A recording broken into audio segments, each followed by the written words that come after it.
Good morning, students. How's you all? I hope you all are doing good. So, in previous classes, we have started chapter number 1 and covered some topics. So, let's see. Let's revise from the board. In this chapter, we read the introduction. In this introduction part, we read through the story of Kanta and Sujan. Then next topic is equal right to vote. Then we learned about universal adult franchising. After that other kind of equality, जिसमें कि आपने क्या करा था, stories, दो stories थी, एक वाल्मीकि जी की और एक मिस्टर एंड मिसेस अंसारी की. सो उनके थ्रू हमने क्या समझा था, उनके थ्रू हमने इनइक्वालिटी के बारे में समझा था कि किस तरीके से कास्ट और रिलीजन के बेसिस पर असमानता की जाती है. देन रिकॉग्नाइजिंग डिग्निटी, यानी कि हर एक व्यक्ति, जो कोई भी व्यक्ति है, चाहे वो छोटा काम कर रहा हो या बड़ा काम कर रहा हो, हर एक व्यक्ति को सम्मान पाने का हक है. ये भी हमने एक मूवी की एक पिक्चर से हमने पढ़ा था. Now today we will discuss the topic equality in Indian democracy. अब हमारा जो इंडियन डेमोक्रेसी, हमारा जो लोकतंत्र है, उसके अंदर समानता की क्या डेफिनेशन है, इसके बारे में हम स्टडी करेंगे. So let's continue from the book. Students, today we will study equality in Indian democracy. यानी कि भारतीय जो लोकतंत्र है उसके अंदर समानता का क्या रोल है. The Indian Constitution recognizes every person as equal. तो हमारा जो संविधान है, कॉन्स्टिट्यूशन है, वो क्या करता है, सभी पर्सन को एक समान समझता है.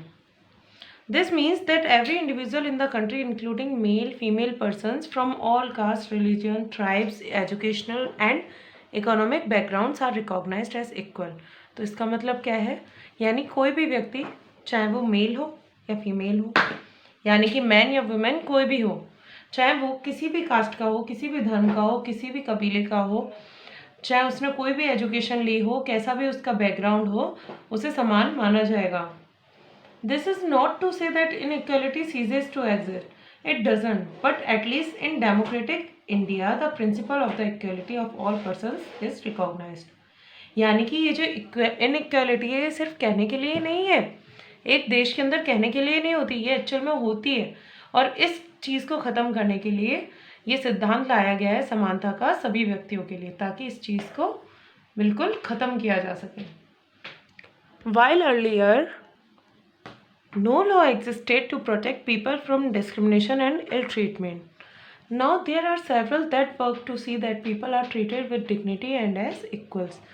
तो इसमें बोला जा रहा है कि पहले के टाइम पे ऐसा कोई कानून ही नहीं होता था जो कि लोगों को भेदभाव से, डिस्क्रिमिनेशन इस भेदभाव से या फिर बुरे व्यवहार से उनकी सुरक्षा कर सके.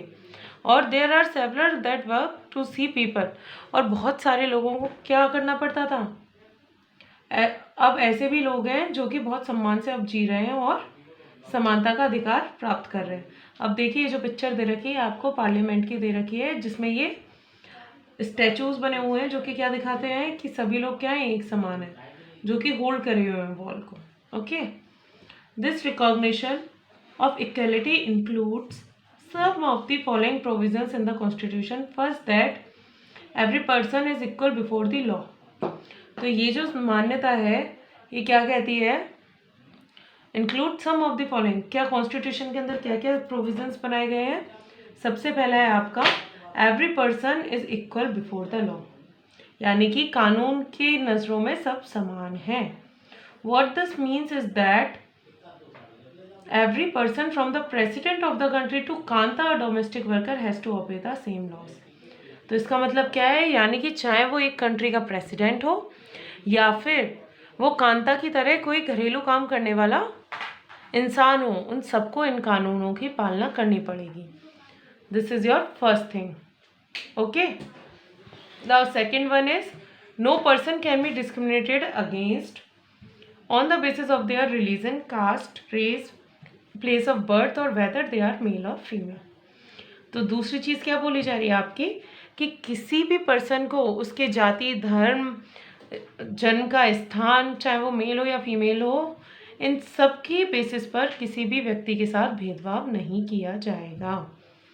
Now third thing is every person has access to all public places including playground, hotel, shop and markets. All persons can use publicly available wells, roads and bathing guards.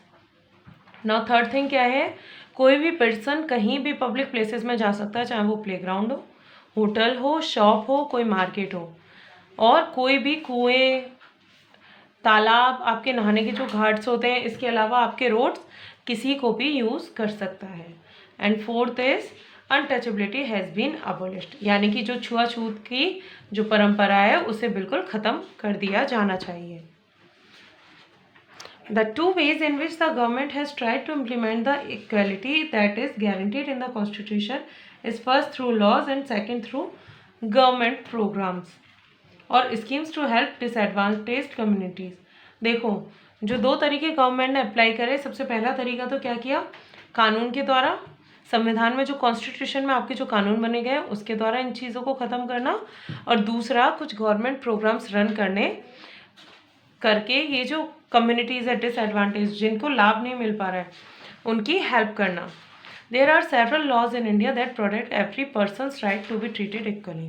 और हमारे इंडिया के अंदर बहुत सारे ऐसे कानून हैं जो कि हर एक पर्सन को अधिकार देते हैं कि उसे समानता से ट्रीट करना चाहिए. बिल्कुल.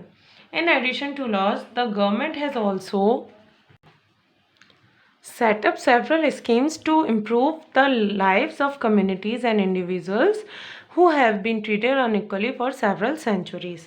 तो इसके अलावा, कानून के अलावा भी गवर्नमेंट ने क्या किया है, बहुत सारी स्कीम्स चलाई हैं, कुछ ऐसी योजनाएं चलाई हैं जिनसे क्या करा जा सके, जो ये जो समुदाय के पर्टिकुलर किसी कम्युनिटी के लोग या कोई पर्सन जिनके साथ कैसा व्यवहार हो रहा है, असमानता का व्यवहार हो रहा है काफ़ी सालों से, उसे क्या करा जा सके, इम्प्रूव किया जा सके. These schemes are ensure greater opportunity for people who have not had this in the past. और इन स्कीम से जिन लोगों को पहले नहीं समान व्यवहार किया जाता था, उनको अब बहुत सारे अवसर मिल रहे हैं. One of the steps taken by the government includes the mid day meal scheme. और एक जो कदम उठा गया है गवर्नमेंट का, उसमें से एक कौन सा है, आपके जैसे कि गवर्नमेंट स्कूल में आपको देखने को मिलता है ना मिड डे मील, जो बच्चों को दिया जाता है. This refers to the programme introduced in all government elementary schools to provide children with cook lunch. और इसके अंदर क्या है, जो मिड डे मील प्रोग्राम के अंदर क्या है, जितने भी गवर्नमेंट एलिमेंट्री स्कूल हैं उनमें छोटे बच्चों को बना हुआ पका हुआ खाना या लंच मिलेगा. Tamil scheme, and in 2001 Supreme Court asked for all state government to begin this program in their school within 6 months. तो ये कहाँ से स्टार्ट हुआ था, सबसे पहले तमिलनाडु से, और तमिलनाडु से स्टार्ट हुआ तो गवर्नमेंट ने क्या बोला है, सुप्रीम कोर्ट ने बोला फिर कि ये स्कीम हर एक स्टेट को स्टार्ट करनी होगी 6 महीने के अंदर अंदर. और इस प्रोग्राम का पॉजिटिव इफेक्ट भी देखने को मिला. These include the fact that more poor children have begun enrolling and regularly attending school. और इससे क्या फ़ायदा हुआ कि बहुत सारे बच्चे, ज़्यादा से ज़्यादा बच्चे स्कूल आना शुरू कर दिया उन्होंने. Teacher reported that earlier children would often go home for lunch and then not return to school. But now with the midday meal being provided in school, their attendance has improved. तो क्या बोला जा रहा है, पहले क्या होता था, उनका जब लंच होता था तो बच्चे क्या करते थे, खाना खाने के बहाने से घर जाते थे और फिर वापस स्कूल आते ही नहीं थे. तो अब मिड डे मील के होने से बच्चों की जो अटेंडेंस है वो पहले से बेटर हुई है. Their mothers who earlier had to interrupt their work to feed their children at home during the day now no longer need to do so. और जो उनकी जो माँ थी, जिन्हें अपना काम छोड़ना पड़ता था अपने बच्चों की वजह से, अब वो उन्हें ये भी नहीं करना पड़ रहा. इस प्रोग्राम की हेल्प से कास्ट की जो रूढ़िवादी परंपरा है वो ख़त्म हो गई, क्योंकि चाहे वो अपर कास्ट का बच्चा हो या लोअर कास्ट का, सारे बच्चे एक साथ बैठकर खाना खाते हैं. Dalit women have been employed to cook the meal. और जो दलित वुमेन जो है वो क्या बनाती है, खाना बनाती है. Mid day meal programme also help reduce the hunger of poor student who often come to school and cannot concentrate because their stomachs are empty. और इस मिड डे मील प्रोग्राम की हेल्प से जो भूखे बच्चे होते हैं, जिनको प्रॉपर खाना नहीं मिल पाता और इसकी वजह से वो पढ़ाई में ध्यान नहीं लगा पाते, तो ये चीज़ भी इम्प्रूव हुई है, इसमें भी उनको हेल्प मिली है.